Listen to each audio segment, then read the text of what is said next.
Swayam Prabha. Digital India. Educated India.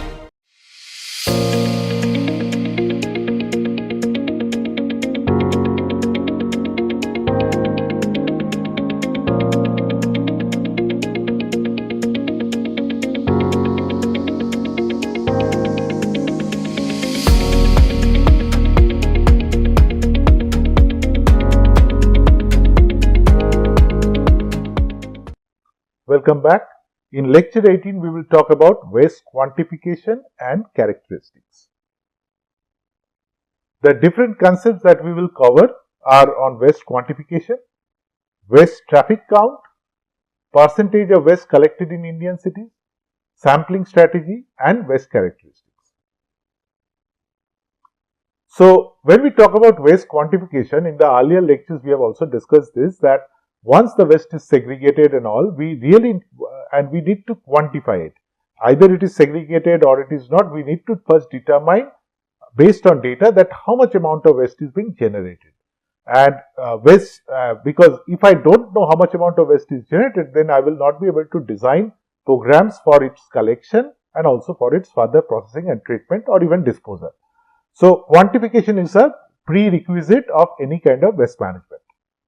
So, waste collected and generated also varies significantly. That means in most Indian cities, not 100% waste is collected. So, some cities claim that 100% waste is being collected, but even so, there would be certain percentage which is lost along the way because of many reasons. And so, this needs to be addressed, that how much amount of waste is being generated and how much is being collected, because the gap is what we have to bridge, right? And that means those waste is actually mixing into the other, activities of urban areas. For example, either people are throwing them into the fields or they are throwing them into the garbage, and it hampers other activities in urban areas. So, waste disposed at unauthorized places, vacant lots, alleys, ditches. So, always this happens. There is no way, until unless people are aware or people are themselves concerned, this cannot be stopped. Waste recovered by informal waste collectors or waste pickers, people who are coming to your house, buying the papers and taking them to the scrap dealers. This kind of, and plastics and other things are directly being sold from the house to this waste collectors or waste pickers, and this garbage don't enters into the waste stream. That means the municipality is not handling this garbage. So, this is handled separately. So, this is not part of MSWM. Then significant variation in waste collected at urban and rural areas. That means that based on the waste collection system that is designed in urban areas and just semi-rural or rural areas just outside the urban area, they will not have that kind of systems designed. So, automatically the waste collection processes are totally different. There in rural areas, door-to-door collection usually is not seen, and we see that people dump their garbage somewhere and sometimes it is collected via some tractor trailers or some vehicle. So, obviously the quantity of waste that is collected in rural areas is much less. So, the second thing is waste needs to be, that means first of all waste is generated in urban areas, some part of it is collected, the rest is not collected. Next is waste needs to be quantified at multiple locations. It's not only quantifying the entire waste that is generated in urban areas or collected in urban areas, but also quantifying it at different locations of the city, what kind of waste is generated, because this may vary as per location to location. For example, like households, areas which have got a lot of residences, they will generate a certain type of waste and a certain quantity of waste, whereas an area with a market area or a commercial area, they will generate another kind of waste, right? So, waste generated is quantified for each of these areas or each of these generators following appropriate sampling mechanism. That means we have to have a sampling approach to determine whom we should survey or whom we should go and for whose waste we should measure and in what way we should measure it. So, that's the sampling mechanism has to be followed. And other way, waste could be also weighed at weigh bridges, at transfer stations or along route to processing and disposal facilities. That means before the waste enters into a processing and disposal facility, we can measure the amount of the number of vehicles that are entering that facility or the quantity of or the weight of that particular vehicle. so that we can take out the weight of the chassis, and then the rest of the weight is the weight of the waste that is being going into this particular facility. So waste at transfer stations could be measured, or waste at these facilities could be measured, and this helps us to estimate how much amount of waste is being collected but not generated, right?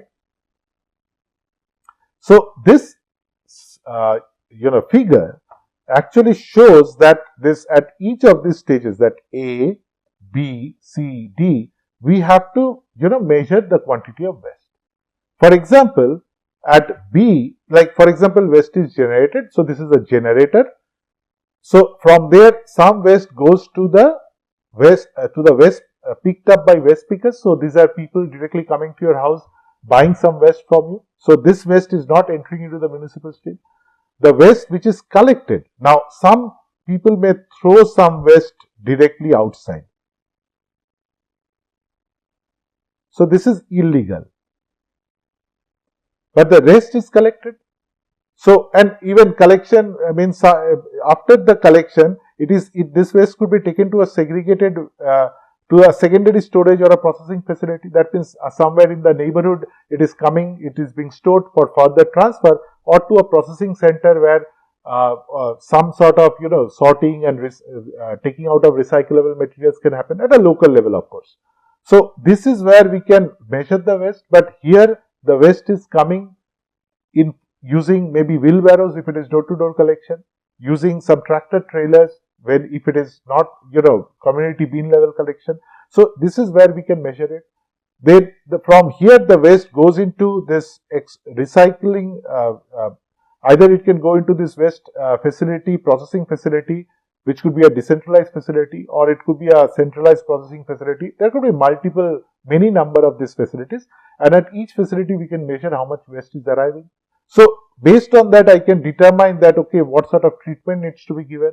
Like for example, if it's a decentralized composting facility, based on the quantity of waste that is coming in, I can decide how much area I require for setting up this kind of plant, right?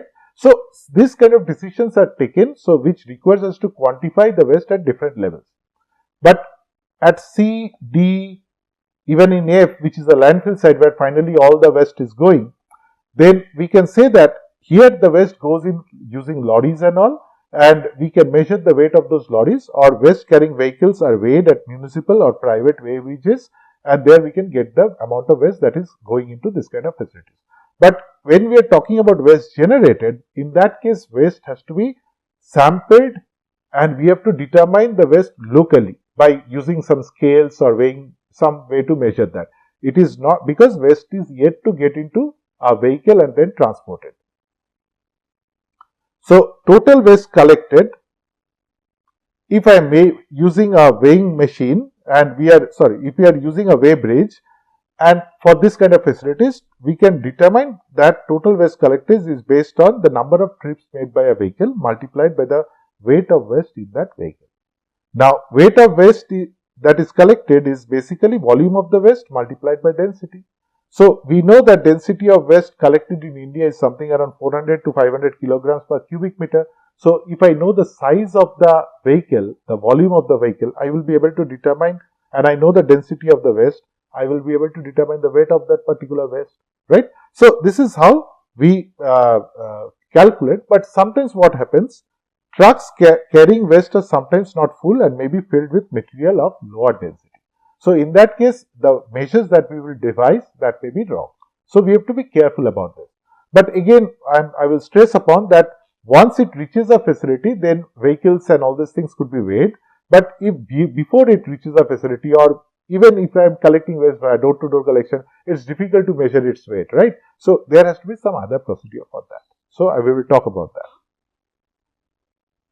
So this figure shows you that how much amount of waste is collected in different Indian cities. So you can see that this group of cities are showing 100% collection. This include Warangal, Visakhapatnam, Vijayawada, Pimpri-Chinchwad, Nasik, Kochi, Indore, Impal. So these are some of the municipalities where 100% waste is being collected. Then some municipalities where more or less 97-98% includes Navi Mumbai, Rajkot, Surat, Pune, Jaipur, Nagpur, and so on. Whereas another level, that is 90%, 88%, 87%, you can see cities like Chennai, Shimla, Rudrapur, Nagpur, Mysore, Bhopal, and so on. And finally, very, very poor situation, which is in Patna, Kota, then Allahabad, Srinagar, Amritsar, where very little amount of waste is being collected. So this is data from the World Bank. This is the source. Maybe it has been, this is recent data, 2015, 2016 data. So some of this may have changed now, but anyway, so this is the data given by this source. Maybe some discrepancies could be there, but more or less this gives us an idea that not all cities are safe. The collection system is not efficient. So in most of the many cities, we have to actually improve our collection system. And this figure actually on this side shows that in rural areas, approximately 40% of the waste is being collected. In urban areas, approximately 77% of the waste is being collected. And these figures are for South Asia. That means this is data from both India, Pakistan, and other, Bangladesh and other cities in the South Asian, this part of the world. And average waste collected is something around 50%. So you can understand that out of 100 kilograms of waste generated, 50 kilograms goes to either a processing center or to the disposal site. The rest 50 remains in the city. That is the cause of hundreds of problems, both health problems, aesthetic, cities look bad, filled up with litter, aesthetically it is displeasing, and also it creates other issues as well. It clogs the drain, it creates flooding. So this kind of problems are a result of improper collection or inefficient collection in cities, which has to be addressed. So now coming to the sampling strategy, that is, suppose I need to determine how much amount of waste is being generated. So waste is either collected in wheelbarrows by door-to-door collection, and what we can do is we can collect waste from wheelbarrows from certain households, and we can take a certain quantity of waste, because if I measure one household on a particular day, it may not have consumed a certain amount of, normally they consume certain amount of waste, but or they generate a certain amount of waste, but this day they have not. So it's better to take a larger size of, size, so that we can generalize, right? Or we can find the average waste that is generated in that particular area. So municipal solid waste composition varies both temporarily and spatially. That means at different times of the day, different times of the year, at different seasons, the quantity of waste that is generated and the characteristics of this waste, these are different. Spatially, at different locations of the city is different. Similarly, as that's what I was saying, samples collected at different times of a day may be also different. Like a restaurant, in a area where there are a lot of restaurants, the kind of waste that is generated in the morning and in the evening, that will be different. Then what we need to do is, when we talk about sample survey, we determine the per capita rate of generation, but what it means is we have to do data collection over a larger period, that is a 10-day period approximately. Some variations are also there, and it has to be done 2 to 4 times a year at different seasons. During winter months, different kinds of waste is generated. During summer months, different kind of waste is generated. During rainy season, a lot of moisture is there in the waste. So character keeps on changing. So we have to do it multiple times in a year, and has to be done for a 10-day period, so that we get consistent values.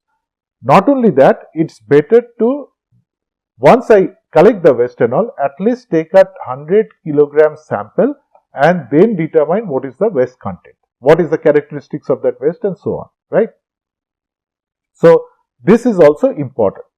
Now, as per CPHEO guidelines, it says that we can go for both short-term and long-term plans for solid waste management.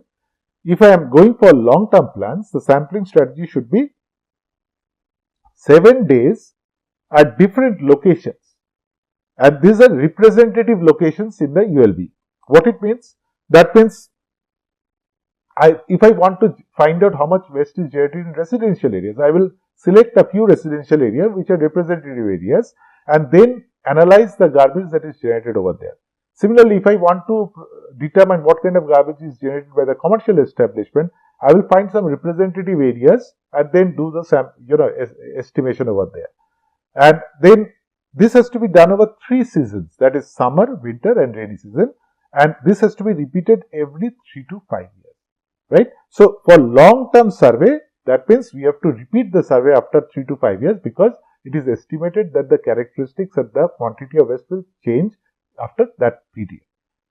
So what happens during short term plans? Like, we have to immediately do it. So the other way is to go ahead with, if for every 1 lakh people, we should collect samples from 100 sampling locations. Now, what are these sampling locations?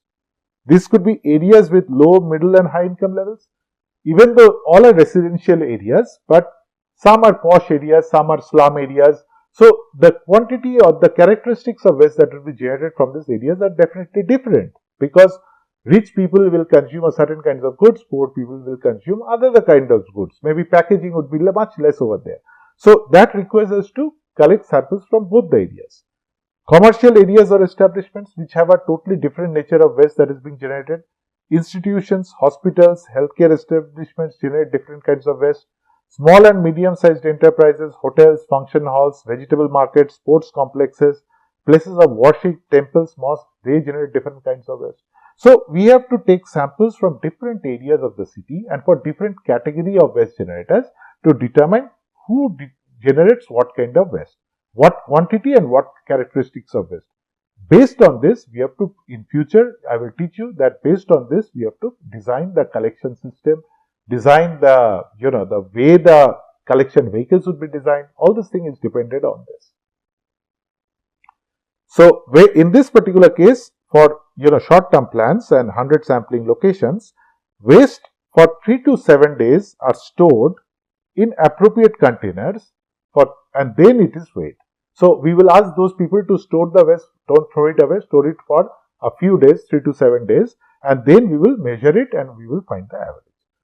So that means waste generated by different categories of generators in an ULB can be estimated, has to be estimated separately. Similarly, we can also combine all this waste and we can also determine component-wise waste estimate. That is, in this urban area, what percentage of waste is organic, what percentage is plastic, that also could be determined. And we can also do this component-wise. If I have an adequate sample size, then we can do component-wise estimate for also different categories of generators as well. Now, coming to the different characteristics of waste, first we have to understand what is the quantity of waste, then we have to understand what are the different characteristics of waste. And finally, after this, we will also learn about what is the composition of waste, right? But characteristics of the waste is important. Why? Because of, because if I know the characteristics, it will help me to design a better storage system. It will help me to decide a better transport system. It would help me to decide what kind of resource recovery is possible and what should be disposed and what would be the environmental impact of those particular waste. So, as I discussed earlier, the sample size should be at least 100 kilograms. So, whenever you are getting waste from certain generators and all, at least 100 kilograms have to be taken together to determine any of these characteristics or even composition that we will discuss in subsequent lectures. So, the first characteristics is the moisture content. Why is moisture content important? Moisture content determines the weight of the waste. Moisture content determines if the waste could be incinerated. Moisture content determines if the compost would be successful, right? If there is very little moisture, compost will not work. If it is too much moisture, then also it's problem for composting. So this is one characteristics which actually influence a lot of these particular stages. So moisture content is determined by as a percentage measure. It is determined by W is weight of the sample minus the air dry weight of the sample divided by the weight of the sample multiplied by 100. So we just determine what is the weight of the water and that's the moisture content of that particular waste. So this ranges from 20 to 45% in India. Sometimes it's even more than this. So usually in dry areas we will get moisture content around 20%. In wet season, in other areas which is very wet, we can get around 45 or even more. And weight of MSW depends on moisture content that we discussed. Moisture content determines incineration feasibility. That means if the waste is wet, then we cannot burn it, or actually we will require a lot of more energy to burn it, which will make it unfeasible. Waste generated in developing countries has more organic content than industrialized countries, and moisture content is generally high in waste containing more organic content. So more wet, that's why we call it wet waste, right? Because the organic waste has got a lot of water in it. The second characteristic is size of the waste. Waste that is generated also is of different sizes. As you can see that we can have waste which includes textile, cardboards, plastic films, other paper. So there could be other types as well, but each of them are of different size. So to determine that size, we have to put the waste through some sort of screens, or some sort of sieve, right, through which the waste will pass. So usually it is determined with the use of a set of screens with square openings of size equally, usually of 100 centimeter, 50 centimeter, 25 centimeter. So we will say what percentage of waste has passed through 25 centimeter. Beyond that, what percentage will pass through 50 centimeter and what percentage will pass through 100 centimeter. Now, if the amount of percentage which is passing through 25 centimeter is low, that means the size of, like suppose 75% of waste passes through 25 centimeters. So 25% doesn't pass. So 25% out of that, maybe 10% passes through 50, and the rest is even larger than 50, and maybe even 5% passes through 100, means 5% waste is even beyond 100 centimeter size. So this helps us to determine that is there a need for shredding of the waste, or should I make it in smaller sizes, right? So this affects both the collection process, and it also determines what should be the vehicle size to collect this kind of large waste, right? Transportation, processing, treatment and disposal of waste. Like for example, when I will teach you how to design landfills, if waste is very large, then it will, after a day's disposal of waste, it will stick out. We will not be able to cover it using mud or using soil. After every day waste is put into a landfill, we cover it with soil, right? But if the waste is sticking out because it's of large size, we can't do it. So there is a need to shred the waste. So that's why this characteristic is important. Then mechanical properties. This is also important for proper design of processing plants, final disposal facilities and so on. So what is, when we have got unsorted waste or we have got dry waste which needs to be further sorted, we take them through a mechanical process sometimes, and where the there may be a vibrating bed, or there may be a magnetic separator which separates out the metals and all, and then there are vibrating beds which separates out waste of different density or weight and so on, right? So in this way we can do a lot of processing, and obviously the properties of waste, like what is the strength of that material, this kind of things actually helps us in designing what sort of material processes we should design in our processing plants, or what sort of mechanical system we have to design. So that's why mechanical properties are also important. Then comes density of waste. Density of waste is measured in kg per meter cube or mass per unit volume, and it determines the storage and transportation volume requirements. We have already discussed this, and this is typically the value in India, 400 to 500 kilograms, but of course we can use refuse compactors or compactor bins. Before we transport the waste, we can use these compactor bins or refuse compactors, which will further compact it, get water out, or get compress. If there are a lot of plastics, that will also get compressed, and this has to be then transported, and so we can utilize less number of trips. Otherwise we would require more number of trips to transport the same weight of waste. So you can see this in this particular image. We are showing you a refuse compactor. So this is just like a mechanical garbage bin which has a system to lift the garbage and throw it inside, and then there is a compactor inside, or it's a hydraulic press which presses on the garbage, and it makes it, it squeezes the water and squeezes the air out of that particular garbage and makes it more compact, right? So compactors are required for low density waste, usually for packaging waste, plastic waste and so on, and when we have to achieve at least a compaction ratio of 2:5:1. That means we have to make the waste more 2.5 times compact. If it is not so, then probably this would be not economically feasible, right? Because this kind of equipment also costs a lot of money. So how do I measure the bulk density of waste? It's pretty easy. Take two containers. You can take two wooden boxes for waste, one of 1 meter cube and one of 1 feet cube, right? So obviously this one is the much smaller container. Why it is small? So that it is easy to handle. So we should also have a spring balance. The spring balance is something where we hang a particular container. We will hang that 1 feet cube container, and using the spring balance we can measure what is the weight of that. So this spring balance should have a capacity of 50 kilograms, and what we do is first the composite sample that we collect from different the 100 kg sample that we collect, that will be first filled in a small box, this small one, and then we will weigh that using that spring balance. We will record that weight and then put it in the larger box. We keep on doing this till the larger box is filled, and we don't compact it, though we don't press it. And so based on the weight that is being recorded, we add that up and we get the overall density of that particular waste, right? So we can determine the weight of the waste, total waste, and because we know the total volume is 1 meter cube, and we can determine what is the density of the waste. Now this entire process is repeated 3 times, and we take the average to come to the final average density of waste in that particular area. Then after that comes the thermal properties, which primarily we are talking about the calorific value of waste.